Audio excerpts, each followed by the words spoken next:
बताऊंगी, उसके पहले हम एक वचन को पढ़ लें। मत्ती 6 का 33।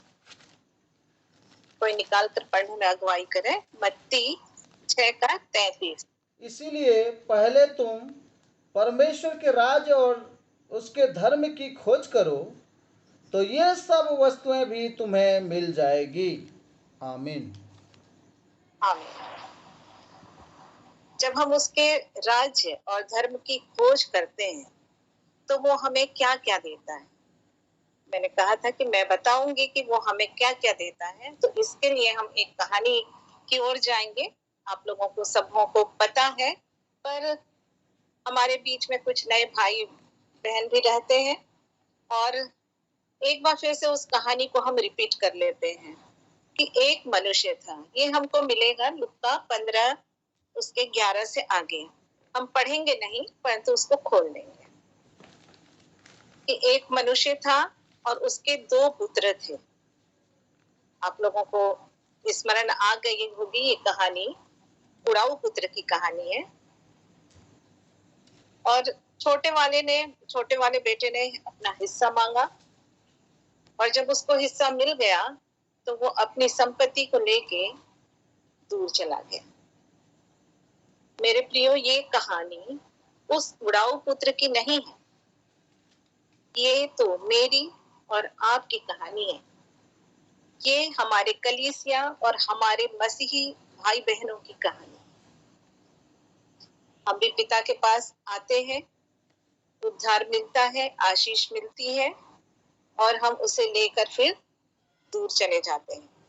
और उसका हम कैसे दुरुपयोग करते हैं वो आप बेहतर जानते हैं। तो चलिए हम उस उड़ाऊ पुत्र की तरफ जाते हैं। और जब उस लड़के ने, उस बेटे ने संपत्ति ली और दूर चला गया कि उसको एंजॉय करे, उस संपत्ति से वो अपने ऐश करे, और वो दूर जाकर अपनी संपत्ति को कुकर्म में उड़ाता है। और जब उसका सब कुछ खर्च हो गया और तब एक बार अकाल पड़ा और वो कंगाल हो गया। मेरे प्रियो, उड़ाने के लिए या खर्च करने के लिए हमें कमाना भी पड़ता है, पर ये तो कुछ कमाता नहीं था। पिता से संपत्ति लेके और चला गया था उसे उड़ाने के लिए, उसे खर्च करने के लिए। और जब उसका सब कुछ खर्च हो गया, कंगाल जब हो गया, तो वो एक नगर में जो एक निवासी था उसके घर में जाता है, और वहां पर उसे सुअर चराने का काम मिलता है। और बदले में उसको और कोई चीज नहीं मिलती, परंतु वहां रहता है, और जो सुअर जो फलियां खाते थे उसे ही खाता है। उसके पहले की स्थिति क्या थी मेरे प्रियो, ये बताने की आवश्यकता नहीं है। जब वो अपने पिता के घर में था तो कितने ऐशो आराम के साथ था, और अब स्थिति ये हो गई है कि अब वो सुअर चरा रहा है, और जो सुअर खा रहे हैं उसे ही उसे खाना पड़ रहा है, और उसी से पेट भरना पड़ रहा है उसको। उसके बाद भी जब उसको उसकी भूख नहीं मिटती है, कैसे मिट सकती है। हम उसकी स्थिति को देखें कि भाई, जो अपने पिता के घर में एक से एक भोजन कर रहा हो, और उसको बाद में ये कहा जाए कि जो जानवर खा रहे हैं उसे ही खाओ, तो उसको उसकी भूख कैसे शांत हो सकती है। वो कब तक खा सकता है उसको। और जब खाना नहीं मिलता है उसको, उसकी भूख उसको उसके घर की याद दिलाती है। तब तक याद नहीं कर रहा था जब तक उसके पास पैसा था, एंजॉय कर रहा था। और जब उसकी भूख शांत नहीं होती है, हो सकता है यहाँ पर भी अगर उसको खाने को मिलता तो वो अपने पिता के घर नहीं लौटता।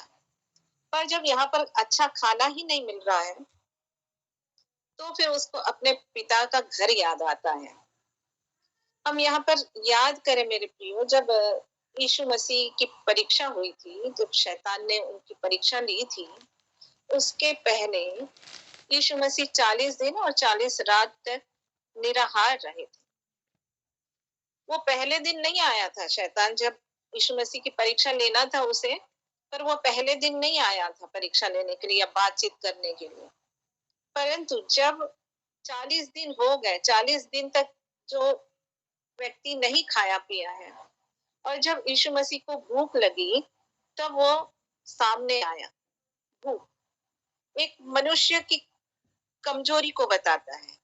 हाँ, यहाँ पर यीशु मसीह तो परमेश्वर के पुत्र थे और उन्होंने उसको जवाब भी दिया, परंतु यहाँ पर उड़ाऊ पुत्र जब उसको भूख लगती है और उसको खाने को नहीं मिलता है, तब उसको अपने पिता का घर याद आता है और उसे और कोई चीज याद नहीं आती। मेरे प्रियो, वचन में लिखा है कि उसको अपने पिता के वो नौकर याद आते हैं, जिनको उसके पिता के घर में जो नौकर काम करते थे, वो लोग उनको खाना अधिक मिलता था, जितना उनको खाना चाहिए उससे भी ज्यादा मिलता था।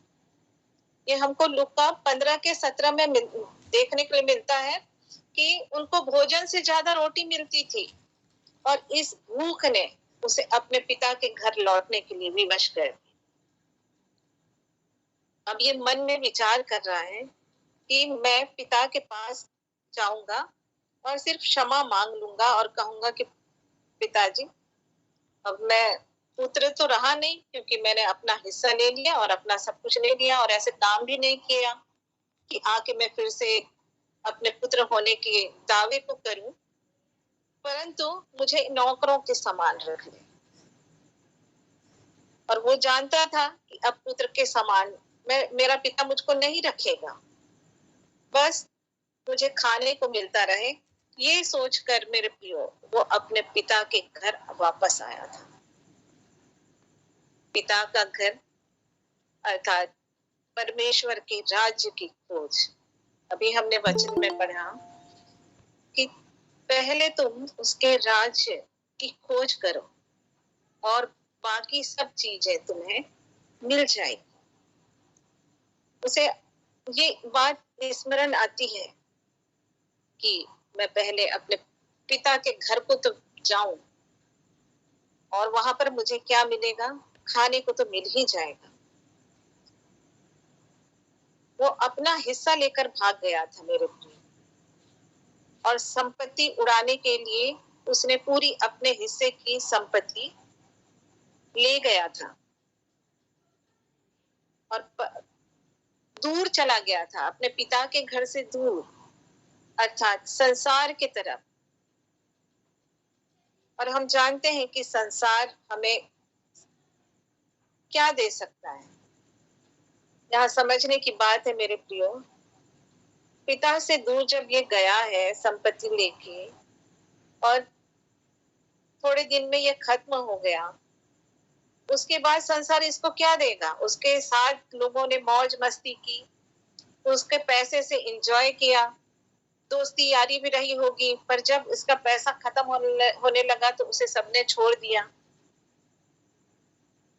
हम भी कह सकते हैं कि हम जब नौकरी करते हैं तो हमारे पास पैसा आता है और हम उस पैसे के मालिक हैं और हम उसको किसी भी तरह से खर्च कर सकते हैं। हम ये सोच सकते हैं एक बार, ठीक है, उड़ाऊ पुत्र के पास तो पिता की संपत्ति थी, तो ये कहानी हमारी हो ही नहीं सकती।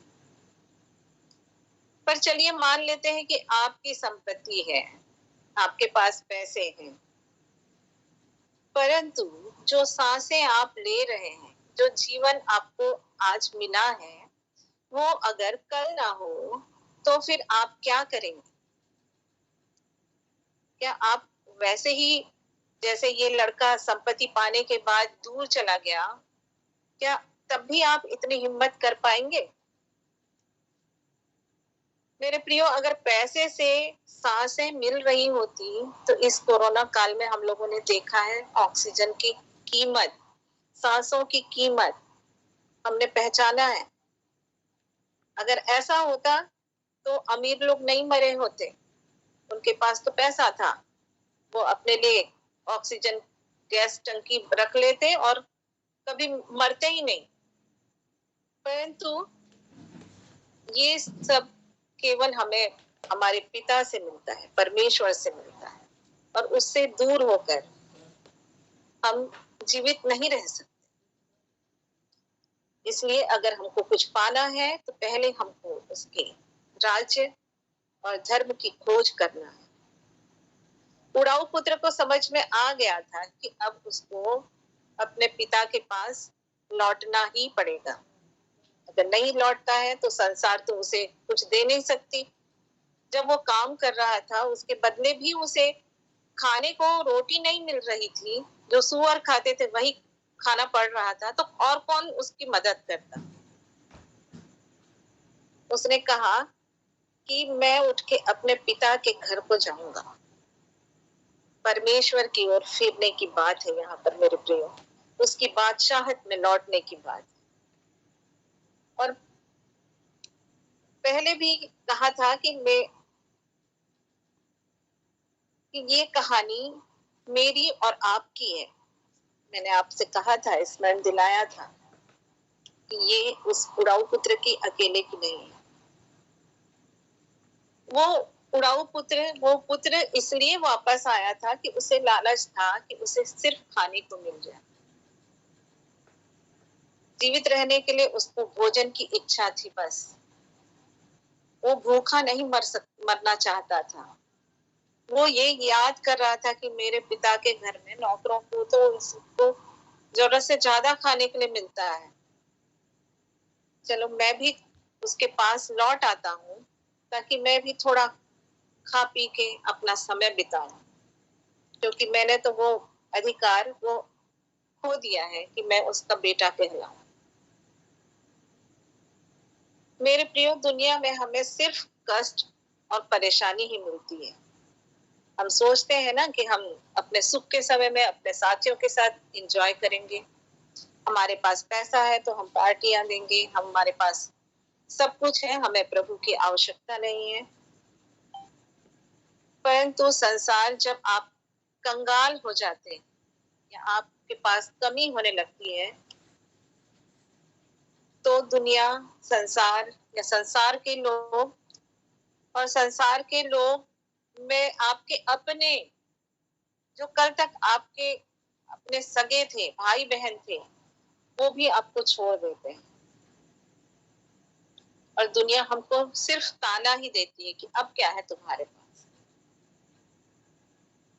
अगर कोई संसारिक पिता होता मेरे प्रियो, जब ये उड़ाऊ पुत्र वापस आया, उस जगह पे अपने को, उस पिता के जगह पे अपने आप को रख के देखिए, तो अगर आपके बच्चे या आपके बेटा या बेटी कुछ गलत करते और फिर वापस लौट के आते या आपके सामने आते, तो क्या क्या नहीं ताने देते। जितना मुंह में आता उतना बोलते, बक देते कि आ गया अपनी औकात में, बड़ा ऐंठ के गया था मेरे से पूरा पैसा लेके, संपत्ति लेके, अब क्या हुआ? जब सुअर के साथ घूमा तब तेरी औकात तुझे पता चली। हम सांसारिक माता पिता हैं। जब हमारे बच्चे या हमारे कोई अपने कुछ गलती करते हैं, तो मैं गारंटी के साथ कहती हूँ मेरे प्रियो, हम सीधे मुंह तो बात ही नहीं करते। पहले फिर भी चलो ठीक है, याद आ गया कि नहीं नहीं, हम प्रभु के लोग हैं, हम नहीं कहेंगे, पर कभी ना कभी आप अपने मुंह से इस बात को निकालेंगे। क्यों भूल गया? उस दिन तो तूने ऐसा कहा था, अब क्या हुआ? कई बरसों की बात हम याद रखते हैं और उलाहना देते हैं, ताने देते हैं। और आजकल तो घटनाएं हो ही रही हैं कि मम्मी ने डांट दिया तो बच्चे सुसाइड कर रहे हैं, पापा ने कुछ कह दिया, पड़ोसी ने कुछ कह दिया, क्लास में कुछ हो गया, बच्चे निराशा में आके आत्महत्या कर रहे हैं। मैं ये नहीं कहती कि बच्चे अगर गलत कर रहे हैं तो हम उसे समझाएं नहीं या डांटे नहीं, लेकिन जब वो आपके पास अपनी गलती को स्वीकार कर रहे हैं, मान रहे हैं और पश्चाताप लेके आपकी ओर आ रहे हैं, तो उन्हें मेरे प्रियो बिल्कुल अपने पास लौटने दें और उन्हें उलाहना मत दें।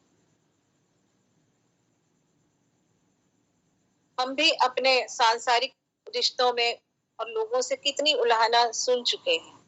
और जानते हैं मेरे प्रियो, इन बातों के कारण हम अपने परमेश्वर पिता की तुलना इन सांसारिक लोगों के समान करते हैं, इन सांसारिक माता पिता के समान करते हैं।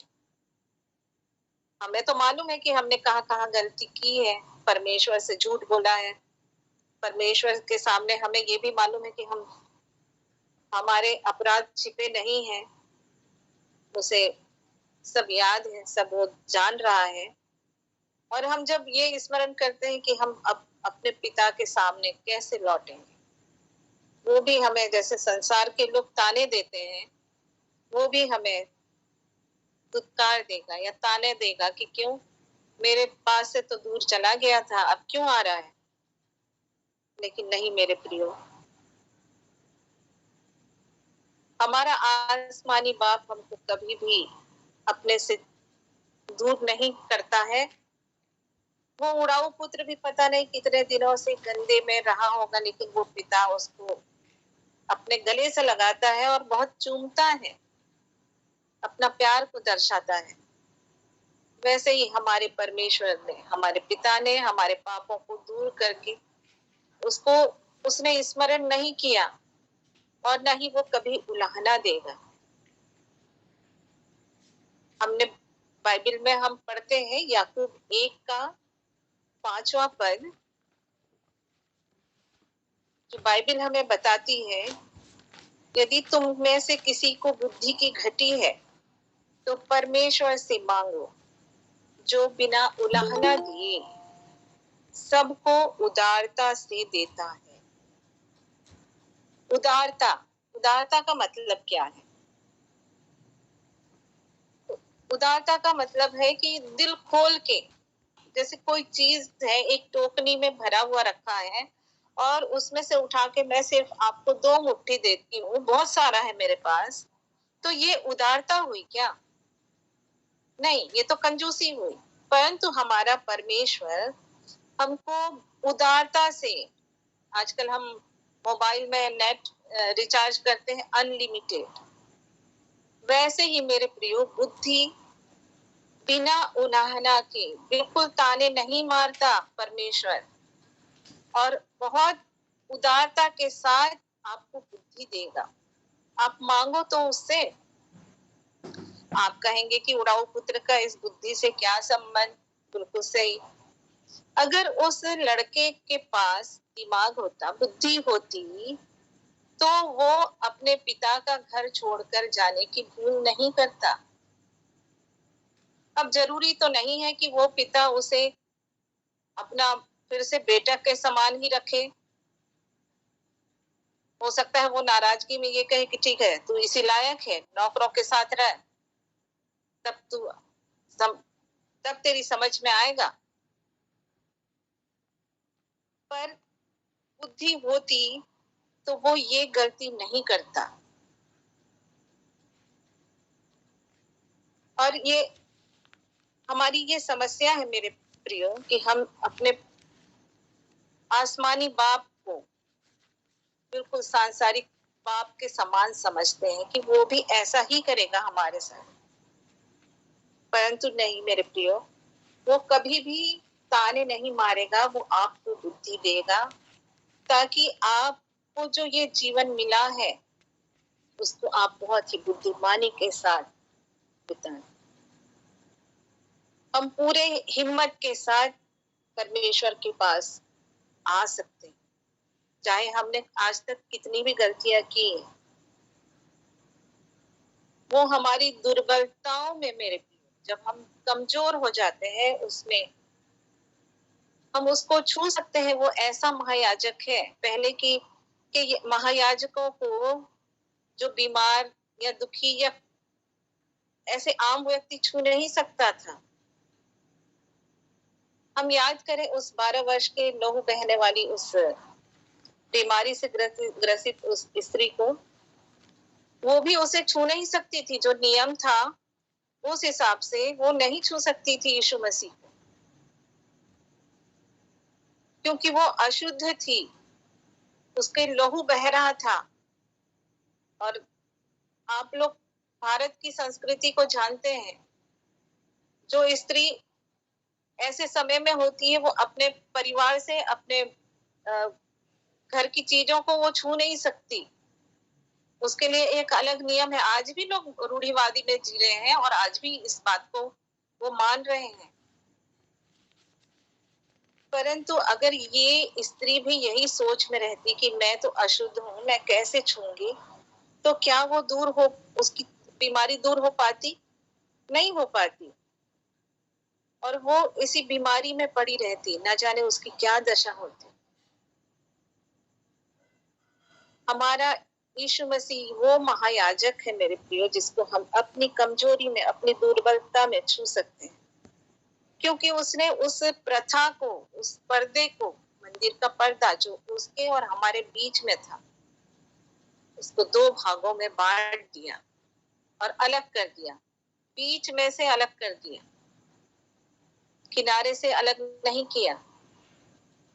वो फिर से अब वो पर्दा हमारे बीच में नहीं आ सकता, इसलिए उसने बीच में से उस दूरी को, उस पर्दे को हटा दिया कि हम उसे छू सकें। आज भी हम कई बातों में दुर्बल होते हैं।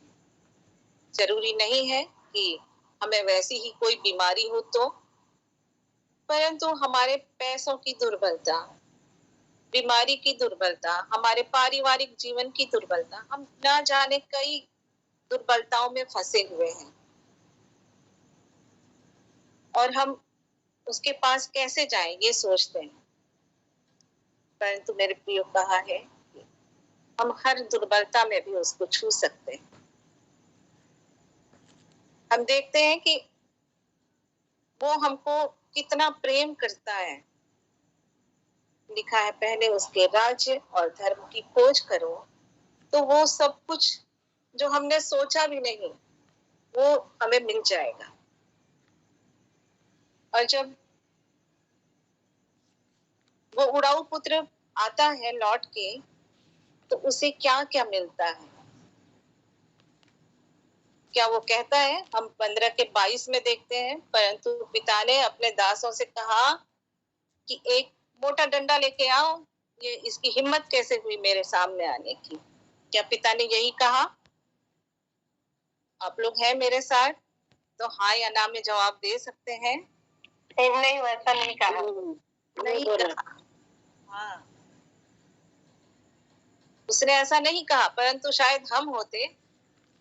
मैं याद करती हूँ कि मैं जब स्कूल में होती हूँ और जब, क्योंकि मैं हेड हूँ, तो जो जिनको कंट्रोल बाकी लोग नहीं कर सकते तो फिर मेरे पास लेके आते हैं उनको, और फिर मैं उनको देखते हुए, भले ही मेरे पास में छड़ी रखी हो, पर मैं इतनी जोर से बोलती हूँ कि ला तो एक मोटी छड़ी ला, मैं देखो, और वो बच्चे बेचारे सोचते हैं कि अब तो पड़ेगी।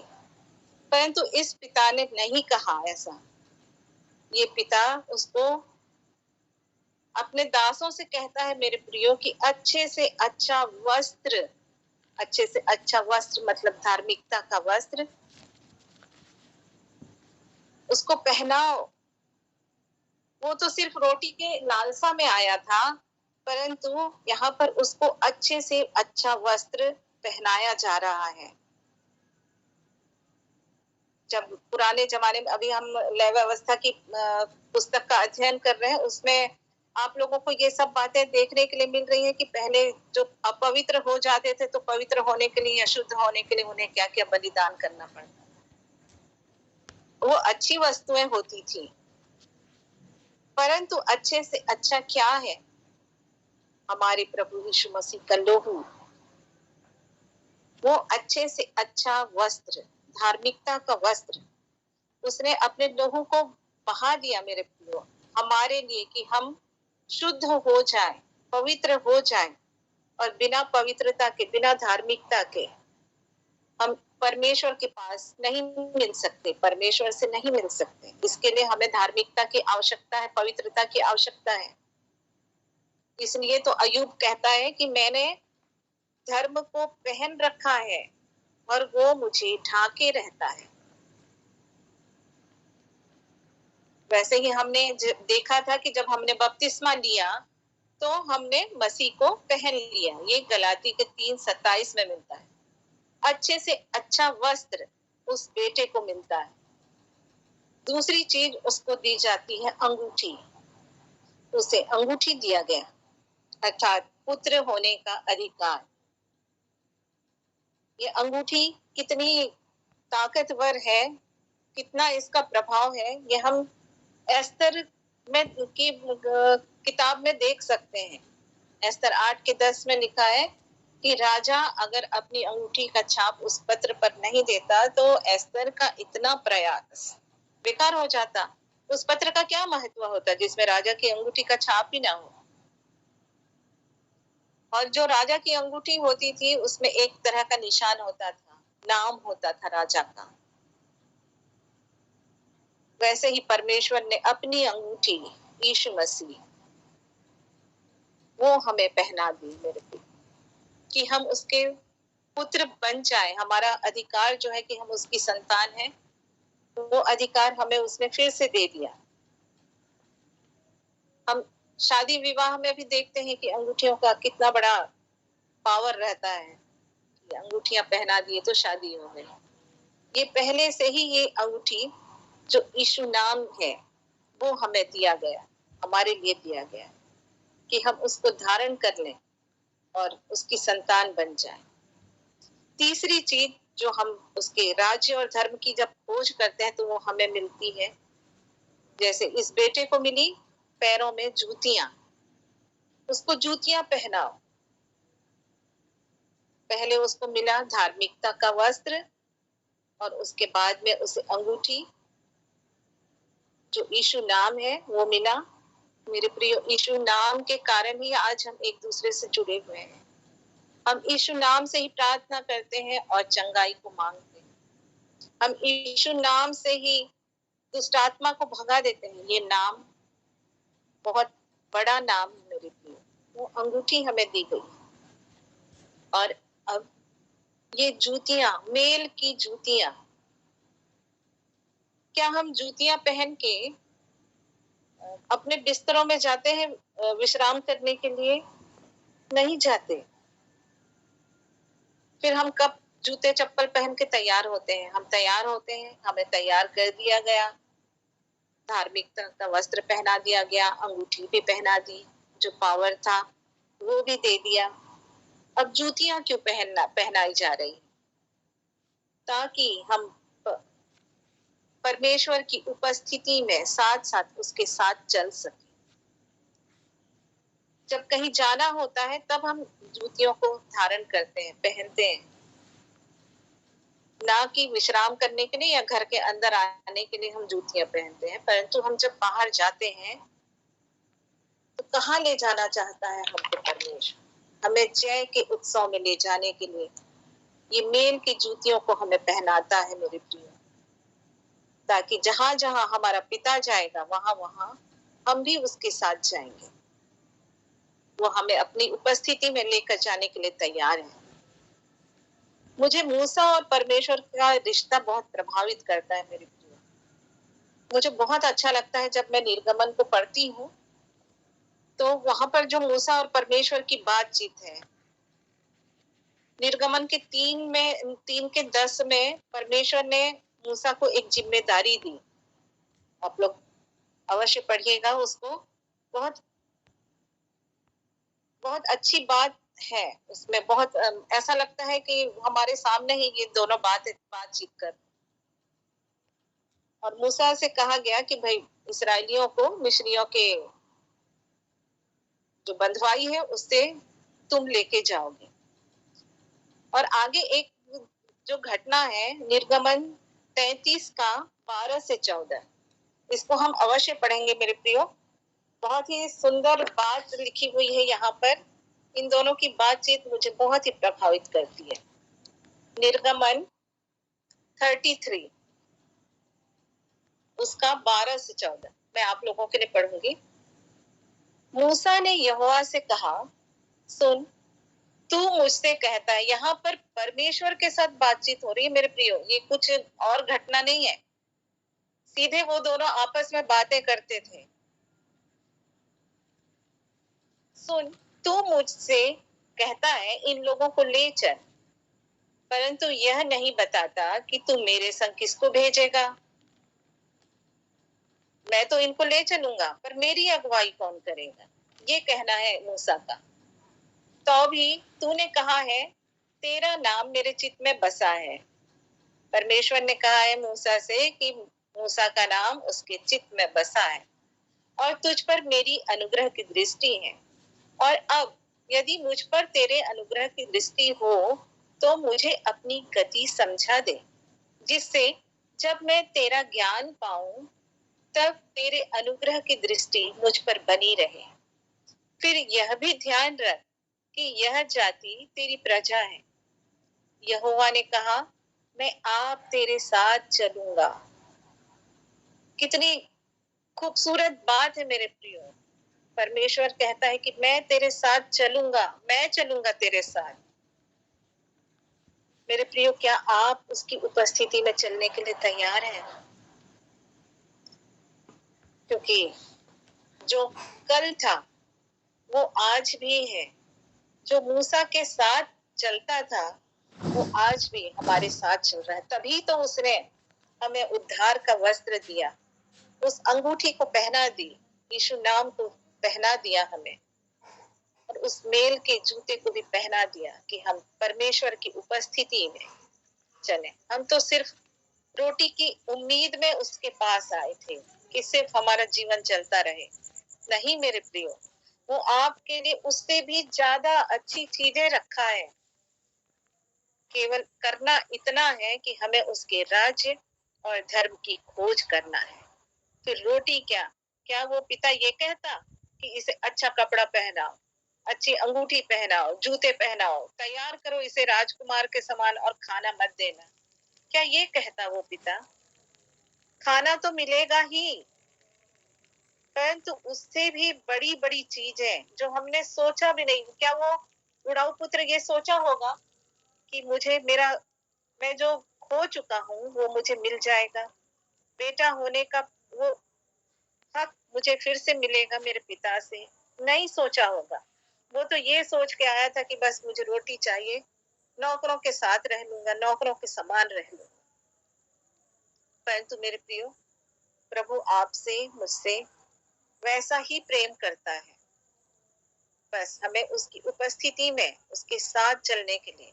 और मूसा कैसे हर परेशानी में, हर परिस्थिति में भी वो, क्योंकि परमेश्वर उसके साथ था, वो उन लोगों को लेकर जो ढीठ थे बहुत, थोड़ी थोड़ी देर में वो अपना ईश्वर बदल देते थे, थोड़ी थोड़ी देर में वो कुछ भी कर लेते थे। इतना होने के बावजूद कभी वो भूखे नहीं हुए, कभी उनका वस्त्र पुराना नहीं हुआ, कभी उनके पैरों से चप्पल नहीं पुरानी हुई। उसके बावजूद वो भूल जाते थे। ऐसे ढीठ लोगों को लेकर जाना ये मूसा के लिए आसान नहीं था, परंतु परमेश्वर की उपस्थिति में मूसा ने वो सब किया जो परमेश्वर चाहता था।